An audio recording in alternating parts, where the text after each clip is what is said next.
Hello, everybody. Hello, everybody. It's Plaid News, and we have made it to Con of the North. Yeah, we fought a little traffic, but we made it. Barely. So now we're going to go inside, we're going to do some interviews, and it's going to be a fun montage in 2 seconds. Here you go.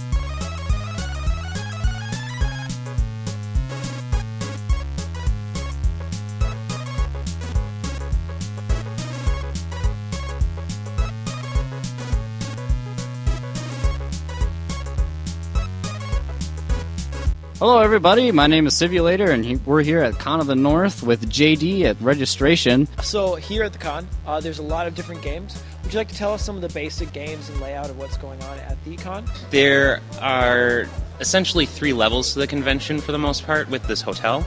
The upper level with our studio rooms are a smaller room. They have a lot more of our role-playing games to they get rambunctious, and sometimes they like to actually have a little bit more of an atmosphere, and by keeping it away from other people that are yelling other things, it helps that out quite a bit.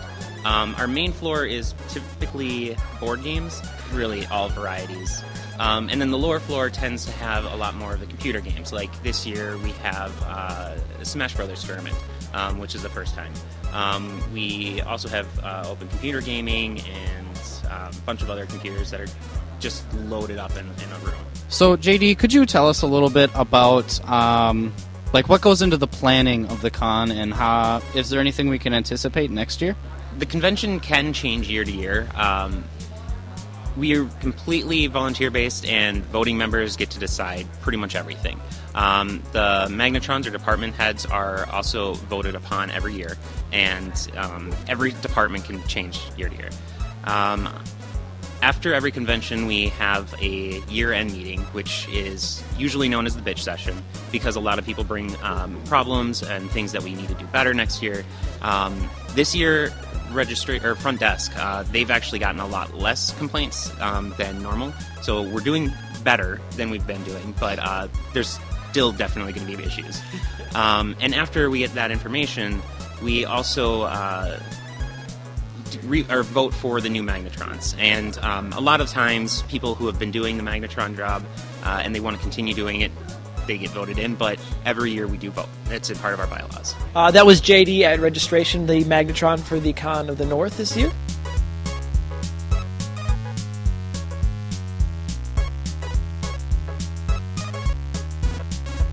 We actually run a variety of miniatures things. Hopefully you should run down to the Train Specialties area down there either tonight or especially tomorrow. We have a big tournament going on Sundays. On Sunday it's our I think 13th annual Rotator tournament, so it's quite the thing to see. In addition to that, we also run the speed painting event that we've got going here. It's done for today, but basically people get a blank figure, paints and brushes, and get 30 minutes to paint the figure as well as they can. And then if they choose to, they can be entered into our painting contest. That's one of the categories we have for our painting contest. And the painting contest is a contest that's open to all the convention attendees that want to. It's voted on by all the attendees, so everybody who attends the convention can vote on their preferences. And then at the end, there's a prize for a winner in each category. There's 6 different categories. There's unit categories of historical, fantasy, science fiction. There's a single figure category, an open category, and then the speed painting category that goes along with our speed painting event. But other than that, our group, Train Specialties, runs a variety of miniature events.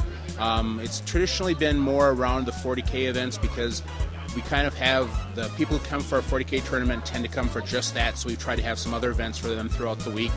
And there's usually other people that run the Battletech games and some of the other things that we run. A group called Ripsig, role-playing special interest group. It was a role-playing club at the U of M. and Don First was the founder of that club, ranted, and we listened to his rants for months. And Are these collective months or? well, it was. I think we met once a month. Okay. And so it was literally, and he wanted to found a convention, and we did. We eventually he put it together. Don is the driving force at that time. We built TwinCon. TwinCon lasted for 3 years before the Ripsig crew split off. I can't tell you the why. Yep. Okay. That's where I don't know why. All I know is that John says, let's start our own convention instead. Which is like we'll start over again. Yeah. Yeah, he says yes. So instead of TwinCon, Colorado North. Instead of Memorial Day weekend, we went to midwinter, and we didn't kill TwinCon, except we pulled all its volunteers. Then we had a meeting or two, and two of them was in my living room.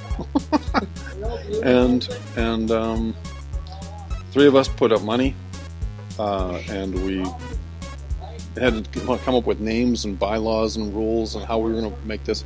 We decided it should be a non-profit or a not-for-profit, because that way, when nobody's getting paid, there's a lot more to be gained by being part of the group.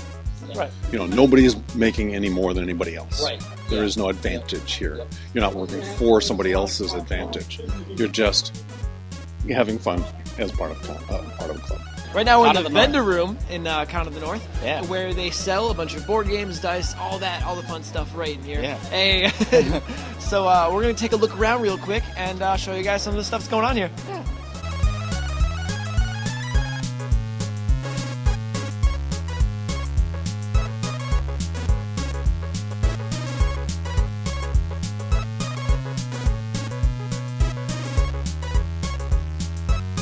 Hi, I'm Cody with Plaid News, and this is the designer of Legacy. Hello. Legacy Gears of Time. My name is Ben Harkins. Legacy is a strategic card game about time travel and technology. Players are time travelers starting in the present day, traveling to the past to establish and influence technologies. But the trick here is that you have to build the technology tree backwards. Oh, okay. Since you're one-way time travelers. Right. You'll be building advanced technologies early on, filling in the gaps as you go. What are some inspirations for the game that you might have had when you were making it? What inspired you?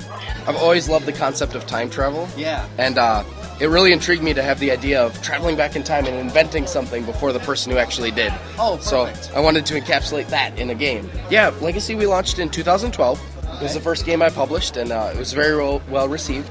Put it on Kickstarter and got just over 3 times funding goal. Oh, wow. So, which was awesome. Yeah. Yeah, it was really great. I published an expansion for it. That's called Legacy Forbidden Machines. That introduces more of a fantasy tech tree and a bunch of new abilities and everything. That one I published in 2013. All right.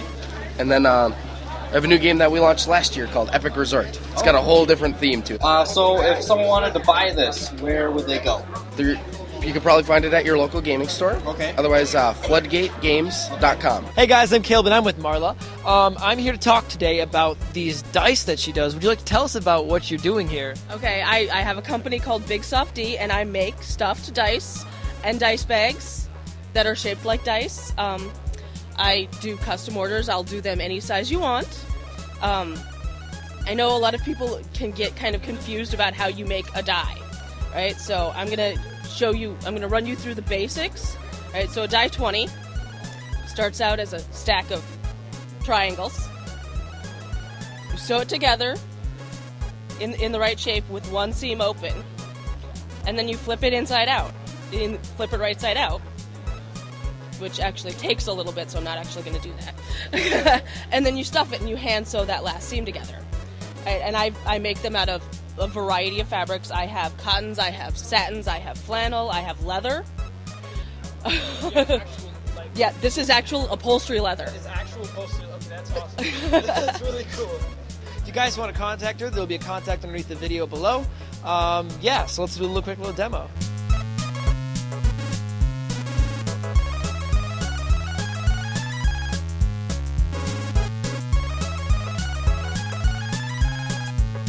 Okay, roll the big dice. 17. He rolled a natural 20 on that. Oh my gosh, I think I've seen that one roll a 20. Oh wow, I think it's huge. Cody, you're playing a game. Oh. Hey there, I am Reed. I am the bag man. I've been carrying all this stuff on my back all day. Yes, he has. Say hi to the fam. I can't get everybody. My name's Lance Meister. I'm the Undead Viking. The Undead Viking videos, I've been doing board game and our role-playing game video reviews for like 7 years now, I suppose. Wow. Yeah. That's a really long time. Yeah, so yeah. And we're here at the Con of the North. We just came down here quick to do this little interview, which you guys contacted me with, which was really cool. So thanks very much. Yeah, thank you. I've been coming to Con of the North. Well, I started coming to Con of the North, when my daughter here was, I think, 2. So I've been like, 5 years ago? Yeah, so 5 years ago. Basically, when I got into the hobby, I wanted to look into, there was no conventions nearby. And then somebody said, well, there's this convention in Minnesota called Con of the North. And I was like, well, that sounds like a lot of fun. And then so I looked into it, and my fiance, now wife, we were talking about it. And I was like, let's just drive up there and check it out. And it wasn't here. It was at, I think it was called Holiday Inn East in St. Paul before. And so we went there, and we walked in. I remember being a little intimidated by the situation because I didn't really know what was going on, and signed up for some events or whatever. And I started playing some games, and we had some fun, and it was a good experience. And then it just kind of turned into a yearly thing. So now I think actually it was like 6 years ago now that I think about it, because I think you were even littler than you were too. So then it turned into one thing. We came every year, and then what happened was that I didn't really like signing up for the events because it seems like you never got the ones you wanted. And so I made a couple of friends through Board Game Geek that were local, and so we just kind of ran into each other, and we'd always try to set up a time, and we'd try to find a place to play a game that one of us had brought. But the thing was that we'd have to go and talk to people in charge, and so you have an open table or anything like that. And they'd always say, oh, I think table 17 in room 322 is open. Go ahead. And you get there, and there'd be somebody already sitting there, and you'd be like, oh, I think this is our table. Oh, no, this is our table. And you'd walk all the way back, and then there was a big pain in the butt for them. And so then after a couple years of that, me and Zach Sikursky is a guy that comes here all the time. We had the idea of let's just see if they'll give us a room to have open gaming. And when we approached them for that, they were really thankful. They're like, oh, thank goodness, because they were it was a pain in the butt for them to have these people coming and constantly asking for a room. So then they said, you can have an open gaming room. And then so that's what we've done now for the last 4 years. We've just had a big open gaming room where people can just come in and sit down and play. There's all kinds of people that we've invited that bring tons of their own games from their library that they know how to play. So people that are coming and looking to play some new game or whatever, or even an older game, can just say, what should we play? And now they don't have to worry about trying to find a spot or anything like that. And so so it's just really taken off as far as that. And this year was kind of neat. I mentioned it because I've been doing the review thing for a while, and I met some publishers. It's been cool enough that I've become friends with a few of them, and Tasty Minstrel Games that they publish tons of games. But the recent ones are like Aquasphere, and they're bringing Orleans over, and like previous games like Homesteaders and Eminent Domain. Well, the list goes on. You can find them. Michael Mendez, the guy who runs that, he just said, well, do you want some games for giveaways? I'd never even thought about it, like giving games away. And so this year we actually had a big giant stack of games to give away, and people seem to, well, obviously free stuff. People get excited about it. So we've been giving out tickets and drawing and handing out games, and so it's been a good experience for everybody. And what's really cool and is that the room across the way from us, I don't remember the name, but it was like this guy Matt, who's part of a Minneapolis local board game group. They just said, what a great idea, and they have their own open board game room, and it's like a competition or anything like that, but it's even another room now that's open for people to go in and sit down and play more games over there too, which is even better. But this is kind of like my little home, even though I'm 3 hours away. I mean, but the thing is, it's kind of nice when it's 3 hours away, because you kind of leave your real life back home, and then you come here, and it's just, you get 3 days straight of gaming. and then you don't have like whatever, the stuff at home that you worry about as far as doing the laundry or taking the garbage out or shoveling the snow. You come here and you can kind of let all that stuff slide for a few days, and you can just settle down and actually concentrate on your hobby. Yeah, just if you want to check me out, if you just type in Undead Viking videos in Google, you'll find me. That's it. Yeah, that's the easiest way to track me down. So. All right, thank you for the review. No, thank you for taking the time All to right, say hi. thank Really you. awesome. Nice meeting you, Les. Thank you, camera guy. All right. Well, that was a crazy, crazy long, Really long day. chasing people, but it was all worth it. It was great. It was a great day. Con of the North is an awesome place to go. If you guys haven't gone yet, you can check it out. It'll be happening for years to come. Yeah.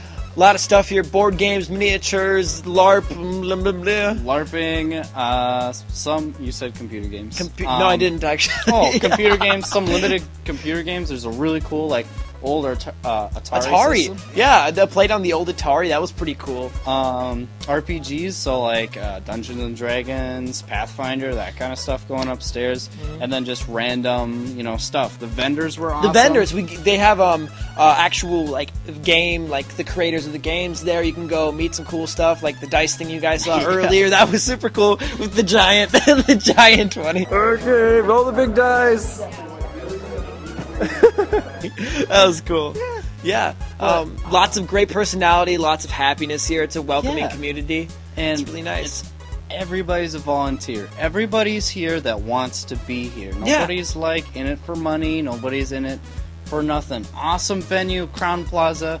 Very roomy. We're down in the basement and hardly. And I don't see a person right now because it's just there's so much room for you to do what you need to do. So much room. They said about 1,000 people have registered or come in and like us, kind of got here and bought one. But just awesome atmosphere. You don't walk into a room and just feel like everybody's a hardcore, game nerd or anything you know how to play this game, so. And even if they thought that, they didn't show it, they were still really accepting about it, and it didn't ever feel like there's gonna be a negative attitude about you joining a game. And this is my first con. Same here. This is whoa, this is really cool. I don't know why I haven't gone to more. Yeah, this is really cool. From what I hear, this is, the general, mindset of all cons, because it's people that come in and enjoy the same stuff, and it's really awesome, like we talked about with Undead Viking. Yeah, Undead Viking, that was a really cool interview. You guys need to check him out. If there's any cons coming up that you guys think we should be at, you go ahead and message us, because we love these con things now. Yeah. And if there's any events going on in the gaming news or any news that's happening with gaming, you can go ahead and tell us, and we'll talk about it.